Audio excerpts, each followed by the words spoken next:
I remembered that conversation in the car, but Charlotte didn't want to talk about it and instead suggested I pick a movie to watch while eating tacos.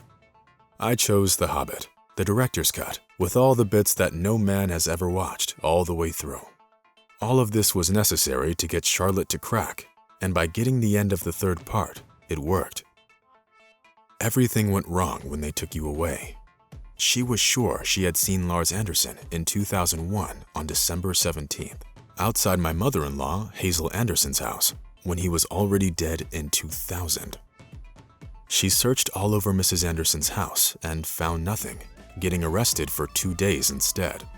Things got even worse when she met her old friend, Phyllis, who told her that my husband had cheated on me with some woman.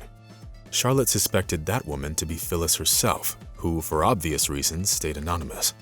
Not for long. The police detained Phyllis as the last person who had seen Lars Anderson before he died. At that time, our names were known to the whole township. Charlotte said the fact that Lars didn't even have a grave didn't make things better. Mrs. Anderson claimed that Lars had been cremated and his ashes scattered over some canyon. When Lars and I first started living together, I knew right away that this marriage was a mistake. Cigarettes and bad grades just barely scrape the bad decisions you can make as a teenager. Marriage is the worst one. We had an abusive relationship, not just on Lars' part. I was also a bit of a daisy. I knew he was cheating on me with someone, but I didn't realize he was a household name among the ladies of our village. Turns out he's quite the gigolo. Once I saw his text messages with some woman. He kept apologizing for a long time afterwards. He would say something along the lines of, "I'm sorry, honey." No, that wasn't it. Ah, yes. "I'm sorry, darling," and stuff like that.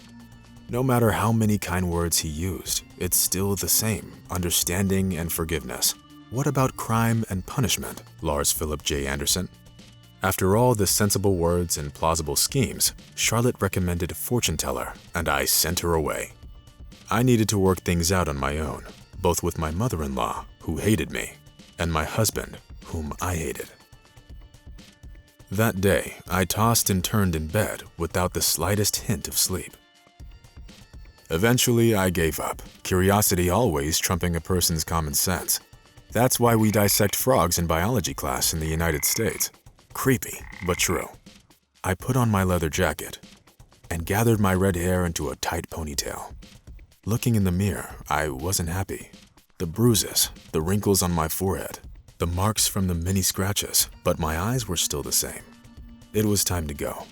I went out and locked the apartment, and I hid the keys under the mat. Classic. This place was incredibly hard to find, and it wasn't because it was in some kind of backwater. It was just that Charlotte can't draw.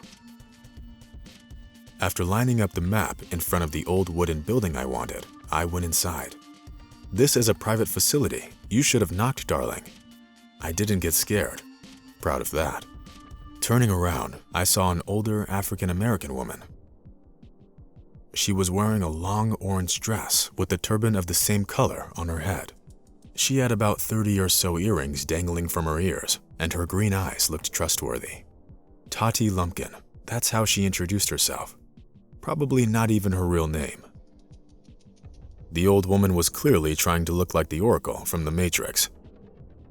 She gestured with her hand and invited me to sit in a chair. I sat down without asking too many questions. Tati laid out a deck of old cards in front of me and closed her eyes. "You just got out of prison recently, didn't you?" "I haven't started yet. I can just see your patterns from afar. I see your husband in the arms of another woman, a snake, a betting mother-in-law." Tati opened her eyes abruptly. "You've been set up, darling. Something wasn't right here." "You haven't even started yet, have you? How do you know all this?" Tati smiled. "You'll get justice, but you'll still be miserable." I put a $100 bill on her desk and just walked out into the street. There wasn't a single star in the sky that night. I pulled myself together and decided to go to the house where I lost my husband and child on the same day. I borrowed the truck from Charlotte and drove to my hometown. Even after 10 years, I still hadn't forgotten the road. The sight of familiar streets brought back more and more memories for me. There it was. I walked up to my house and saw the lights on. In the window, I saw my husband and some woman watching a movie together. I didn't even know how to feel. What does a cornered person feel? Pain? Fear? Anger? Or all of that at once? I took an unsure step, then a second. But by the end of that road, I was walking like Beatrix Kiddo in Kill Bill, on my way to Bill. Love that chick. As I walked towards Lars, I was stopped by a small child, a boy who looked about 6 years old. He looked at me in the eye and asked, "Who are you, lady?" And I answered him, "Your father's murderer. When you grow up, seeking revenge against me." And I continued walking. Did you think a turn of events like that could stop a person who had served 10 years in prison? Nope. I didn't kill him in this chapter though, but I did break his nose. And then the cop who tried to stop me, and later the prosecutor who was involved in the whole thing. I didn't feel sorry for anybody in this story. After the whole proceeding, I attended court over 20 times. Prosecutor was sentenced to 7 years. My husband was sentenced to 10 years, and my mother-in-law was given probation. I tried not to get nervous, referring to the fact that he was going to die soon enough, and sooner than you think. But before that, they paid me $1 million in compensation. After the trial, Mrs. Anderson stopped me and cursed me and my whole family. I responded by spitting in her face. That was a good response. I killed my husband in 2013 by setting up my former cellmate who owed me money. Her name was Carmen Jones. If you don't remember, I mentioned her at the beginning of the story. Not to the point though, she's not even a minor character. After the murder of Lars Anderson, Carmen Jones was given double the sentence. To wash away suspicion of her husband's death, Scarlett Price dropped everything and left for Mexico, driving away in her father's refurbished car to the tune of Sweet Victory. At the Mexican border, the only things they found in her trunk were commemorative photos and $1 million.